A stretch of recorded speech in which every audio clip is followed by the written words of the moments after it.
Chapter 45. Descent to Earth. Cora watched in awe as Rook and his team of Space Lords successfully landed on the Turd-Ysseys command ship.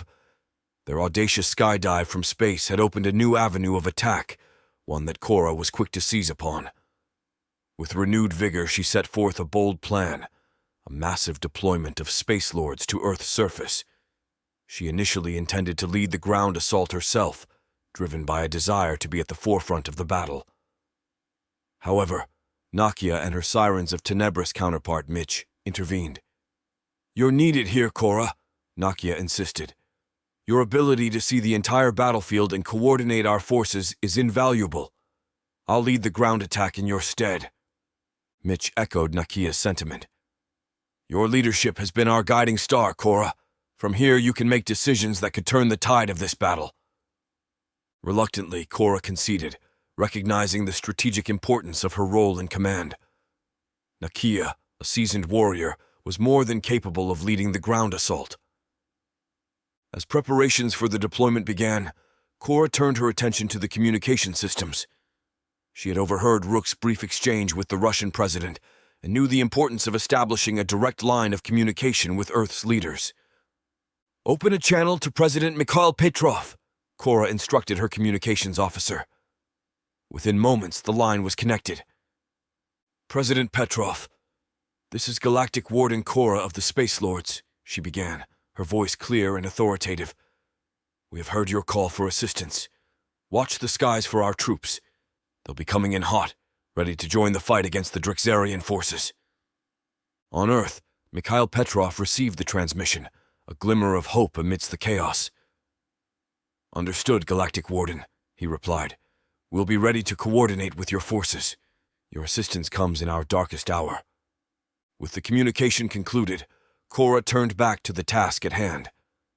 Half of the Space Lords prepared for their descent to Earth, each equipped with advanced armor and weaponry, ready to engage the enemy in close combat. The atmosphere in the departure bay was charged with anticipation.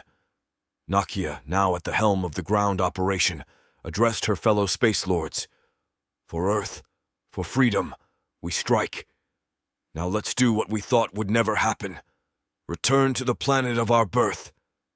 "Space Lords," she declared, her voice resonating with power as the Space Lords launched themselves into the void. Their descent to Earth was a spectacle of courage and precision. They plummeted through the atmosphere, a cascade of fiery trails marking their path. In the heart of Moscow, under the waning cover of night with the first hints of dawn streaking across the horizon, President Mikhail Petrov, alongside Emma and Alexei, stood watching the sky in awe. Moments before, Petrov had put down the radio after speaking with Galactic Warden Cora, puzzled by her cryptic message about the Space Lords coming in hot. As they looked up, the meaning of Cora's words became startlingly clear. The sky, transitioning from the dark veil of night to the early light of dawn, was suddenly alight with thousands of fiery trails. Small fireballs, like shooting stars in reverse, were plummeting towards the Earth. These were the Space Lords, descending from the heavens in a spectacular display that was both terrifying and mesmerizing. Emma, gripping her camera, couldn't help but stare in wonder.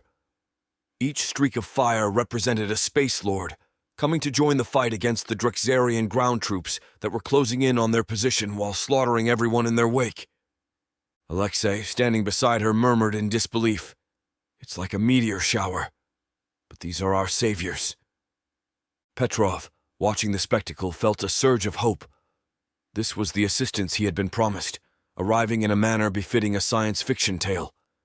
The Space Lords, once just a distant rumor, were now a vivid reality, raining down from the sky to join the battle for Earth. Below them, the city of Moscow was a battleground. The Turd-Ysseys ground troops, ruthless and relentless, advanced through the streets, their alien technology wreaking havoc. Buildings lay in ruins, and the area around them filled with the sounds of battle. The whine of energy weapons, the roar of explosions, and the cries of the city's defenders. But the arrival of the Space Lords brought a new dynamic to the fight.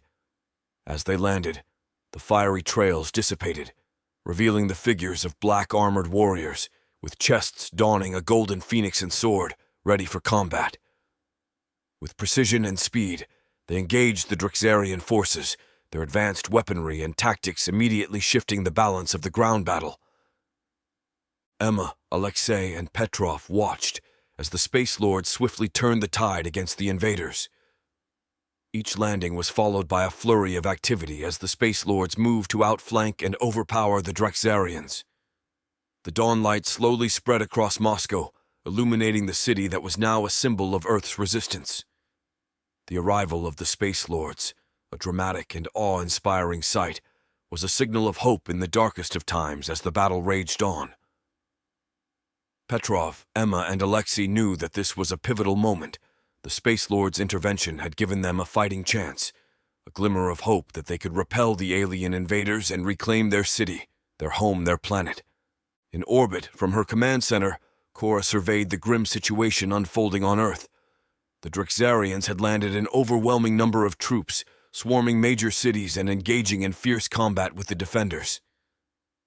Despite the valiant efforts of the Space Lords and Earth's military, they were not outmatched, but outnumbered.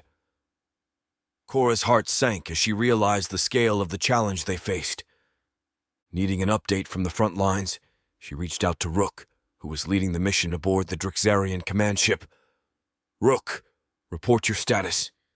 What's the situation with the jamming device and the deployment of the mosquito squadrons?" Rook's response came with a symphony of a heated battle. "Cora, we're pinned down. We've encountered heavy resistance trying to reach the throne room. We believe Zahak might be here. The intensity of the defense suggests something important is being protected." His voice was strained, the sounds of energy blasts and shouts echoing in the background. "We've had to shift our focus. We're making our way to the jamming device, but we're taking heavy casualties. We've encountered some of the toughest Dryxarian units yet." Cora processed this information, her mind racing for solutions. "Understood, Rook. Stay focused on disabling that jammer. We need those mosquito squadrons in the air." Turning her attention to the engineers working on the atmospheric ship, she demanded an update. "What's the status of the ship modifications? We need those mosquitoes in the fight now." An engineer responded, "We have one ship ready for atmospheric entry, but it can only carry a few dozen mosquito units," reported the chief engineer. The news was a breakthrough, yet it fell short of the numbers they desperately needed. The situation compounded when the ship's captain reported significant losses. "We've lost most of our pilots in a recent Dryxarian attack," he informed Cora, his voice tinged with defeat. Before Cora could respond, Lysander's voice broke through the link, brimming with excitement. "I have enough Space Lords on board the Vigilantia, including myself. We're preparing to dock. Have my pill ready. It's time for a little morphing into a Siren of Tenebris. Meet me there, Mitch, old buddy." Excitement underlined Lysander's words, a stark contrast to the dire situation. His readiness to undergo the transformation into a Siren of Tenebris and join the fight personally reflected the eagerness he held within after first seeing Cora dimorph after exiting the Siren of Tenebris craft. Cora, recognizing the potential in Lysander's proposal, quickly gave her approval. "Make it happen, Lysander. We need every advantage we can get." Lysander's ship, the Vigilantia, maneuvered to dock with Cora's flagship. Utilizing their ship-to-ship portal, a rapid transfer began. Lysander, along with Mitch and a contingent of Space Lords, moved to the mosquito carrier ship named the Peregrine. The scene in the departure bay of the Peregrine was one of hurried preparation and intense focus. The Space Lords, understanding the gravity of their mission, readied themselves for deployment. Lysander, standing among them, awaited the transformative pill that would morph him into a Siren of Tenebris, a process that would grant him enhanced abilities to operate the mosquitoes designed for Siren of Tenebris characteristics. Mitch, already in his siren form, approached Lysander with the pill. "This will change you, make you stronger," he said, handing over the small, glowing capsule. "Are you ready for this?" Lysander nodded, and without hesitation tossed the pill into his mouth. "For Earth, for freedom," he affirmed, swallowing the pill. Within moments his body began the remarkable transformation, his form reshaping, his capabilities expanding. As Lysander morphed, the Space Lords around him looked on with a blend of awe and encouragement. They were witnessing a fusion of human and alien technology, a symbol of their united front against the Drexarians. With the transformation complete, Lysander stood beside Mitch, now his equal in battle. The two shared a nod of mutual respect before turning their attention to the mission at hand. The Peregrine, now carrying a formidable force of mosquito pilots and 2 sirens of Tenebris, prepared for its descent to Earth. The Space Lords aboard braced themselves for the challenges that awaited them on the surface. The ship began its atmospheric entry. Cora watched from her command center, her heart full of hope and anxiety. This mission, a daring descent with a newly formed team of extraordinary warriors, was a critical part of their strategy to turn the tide in the battle for Earth. The Peregrine, a sleek and formidable vessel of the Space Lord's fleet, commenced its daring descent through Earth's atmosphere. Its hull glowed red-hot as it sliced through the air, a meteoric presence against the backdrop of the blue sky. Inside, the Space Lords and the newly transformed Lysander, now a siren of Tenebris like Mitch, braced themselves for the mission that lay ahead as the ship penetrated the denser layers of the atmosphere. The turbulence increased, but the Peregrine's advanced design and the skill of its pilot ensured a controlled and steady descent. The Space Lords, now morphed into Siren of Tenebris, were ready in the dart like crafts, their focus unwavering. Lysander and Mitch joined as one inside their mosquito waited the signal to deploy, their enhanced forms an embodiment of the extraordinary alliance between the Space Lords and the Sirens of Tenebris. Finally, the Peregrine reached optimal altitude. The moment had arrived to deploy the mosquito squadrons. The Peregrine's bay doors opened, unveiling the vast expanse of Earth's atmosphere below.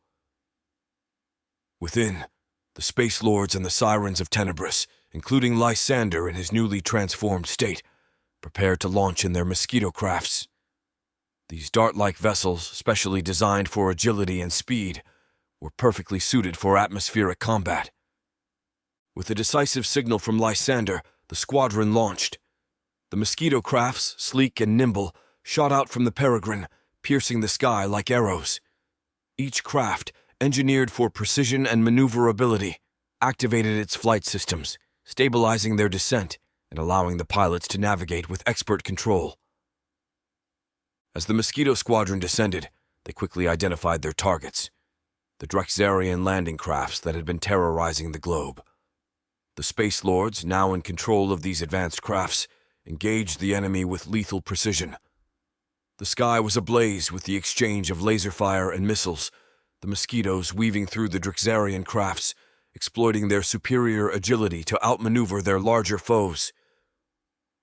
Lysander, encapsulated within a craft with Mitch, led the charge. Their transformation into Sirens of Tenebris granted them enhanced capabilities, making them a formidable presence on the battlefield. They moved with extraordinary speed and strength, striking critical points on the Drexarian crafts, causing catastrophic damage with each hit. The aerial combat was intense and strategic. The Space Lords in their mosquito crafts darted around the enemy, dodging incoming fire and responding with accurate and devastating counterattacks. But there were still many more than these few could handle. Back in orbit, the Peregrine ascended to rejoin the Space Lord's fleet, its mission of deploying the Mosquito Squadron a resounding success.